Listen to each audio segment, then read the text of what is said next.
What's going on, Dodgers Nation? Doug McCain here. You can follow me on Twitter and Instagram at DMac_LA. For all things Dodger baseball, be sure to subscribe to the Dodgers Nation YouTube channel for the latest Dodgers news, rumors, high videos, podcasts, interviews, and more. You're going to find it right here. So be sure to hit that subscribe button, hit that notification bell, and if you want to see us post even more Dodgers content, smash that like button.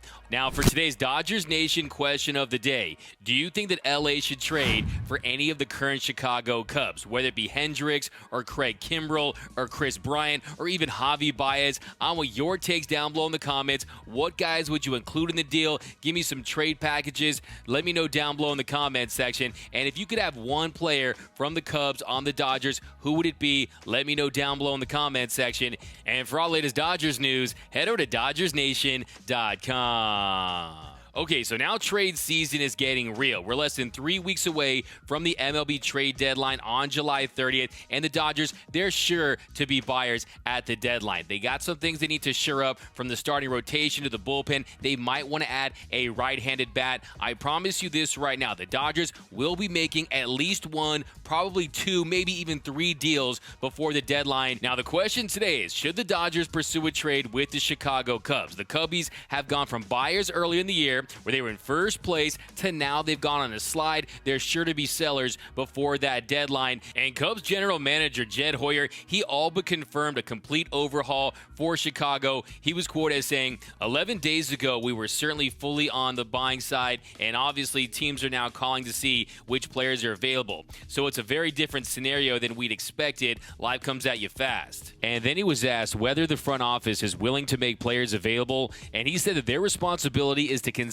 anything that can help build the next great Cubs team. So that tells me they're definitely going to be sellers. Now, a lot of you have been asking me for years now about the Dodgers trading for Kris Bryant. Well, it looks like the 2016 MVP is finally going to be dealt by the Cubbies. And the first question is, how's he doing this year? Because he struggled last season. Well, good news is he's having a big bounce back year for the Cubs. So far, he's slashing .271, .353, .502 with an .854 OPS, a 133 OPS plus. He has 16 homers and 17 doubles.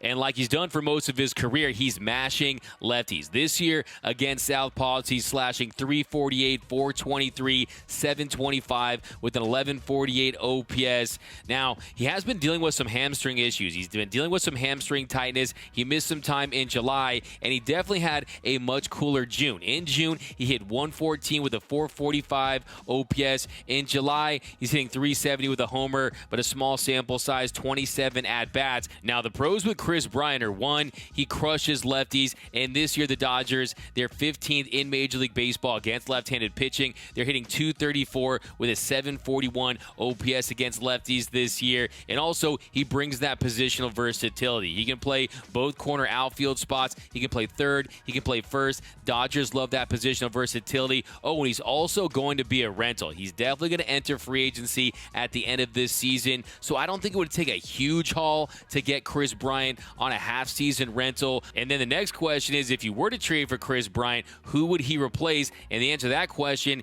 is A.J. Pollock. He'd be the starting left fielder for the Dodgers, and A.J. Pollock has been on fire of late. This past week, in 6 games, he went 9 for 23 with 4 home runs, 3 doubles, and a 1505 OPS. El Pollo officially went loco last week, and if you look at his numbers heading into the break, they're very comparable to Kris Bryant's. Kris Bryant, a 133 OPS plus, A.J. Pollock, a 132 OPS plus. 12 home runs, 13 doubles for Pollock. And then against lefties, Pollock's hitting .299 with a 911 OPS and 5 home runs. But then there's the question of the postseason. Pollock has really struggled for the Dodgers in the postseason. In 2019, he had a nightmare series against the Nationals in the NLDS. He went 0 for 13 with 11 strikeouts. Then last season, he went 9 for 41, hit .220, had an OPS of 541 with just 2 extra base hits, 2 doubles in the postseason for the Dodgers. So he hasn't come up big in the postseason.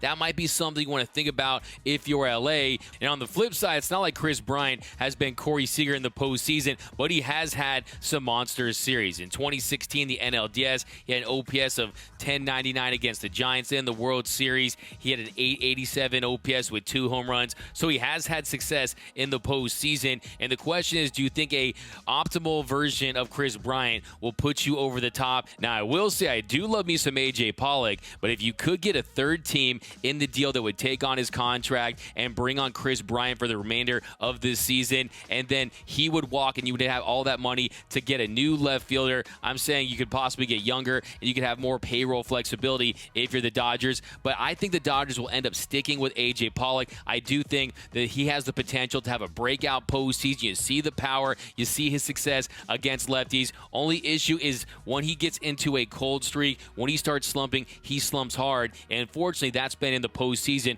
for the Dodgers. But I'm hoping that this is the year where he stays injury-free, stays consistent in the regular season, and has a breakout postseason. And I'll stick with AJ Pollock. And also, yeah, Mookie Betts hitting better against lefties this season. You have Justin Turner being an all-star this year. Then you have the addition of Albert Pujols. You have Chris Taylor being an all-star this year. I think they can get it done from that side of the plate. Now, the next guy we're going to look at is Craig Kimbrell. Now, Craig Kimbrell is back to pitching like one of the best relievers in Major League Baseball. This season, he has a .57 ERA, a 6.99 ERA plus, a 0.663 WHIP, a 46.2% K percentage through 31 2/3 innings pitched. He's been lights out this season, and he's working that fastball curveball combination, hitting 97 on the gun. He doesn't rely on high spin rate, a 2311 RPM for him, and he's not like a guy who had a big boost because of the spider tack or all the sticky stuff. He's still been lights out. To him, it's about getting that command back, and you know that curveball is filthy. You know when he locates that fastball,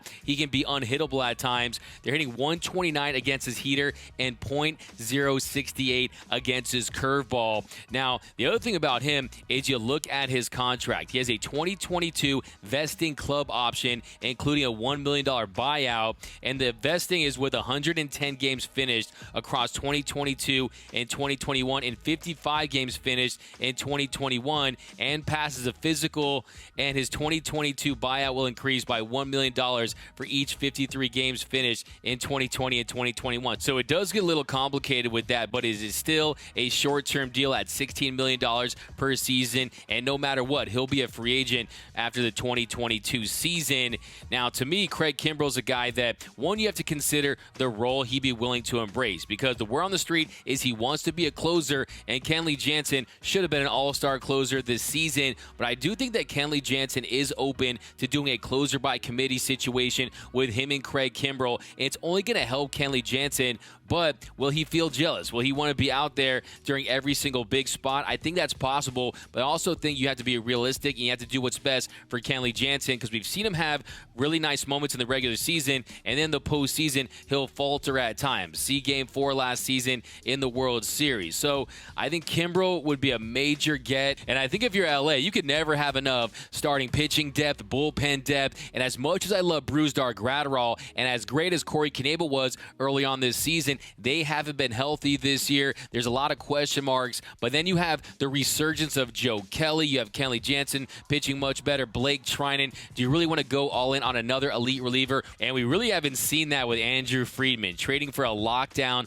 relief pitcher at the deadline, a guy like Craig Kimbrell. But if you could get him for big league ready talent, guys like Tony Gonsolin or Matt Beatty, those types, and throw in a couple prospects, I definitely consider it. I would definitely do that deal, but I think there's going to be a lot of teams after him. Teams like the Astros, I think the Padres, Preller traded for him before. He's traded him before. I think the Giants maybe would consider him. Maybe the Phillies. There's going to be a lot of suitors for him, and I don't think the Dodgers are going to be getting into a bidding war, but I would definitely want him at the right price. And then we've got Kyle Hendricks. So far this year, he's been just solid. A 3.77 ERA, a 104 ERA plus, a 12.48 WHIP in 105 innings pitched. Doesn't strike out a lot of guys. He's a righty, and I do like the fact that he's big on that sinker, and he doesn't rely on that velo or spin rate. His four-seamer is around 87, 88 miles per hour, so he's not a guy that's going to rely on that. So in this post-sticky stuff world, I think he could be effective, and I would like him if the Dodgers were to trade for another player, include him in a package for Kimbrell or Kris Bryant. But individually, I think I would look elsewhere. It's kind of an uninspiring trade. I'd consider it if you struck out on other deals and nothing else worked out. But I think right now for me, he's way down the list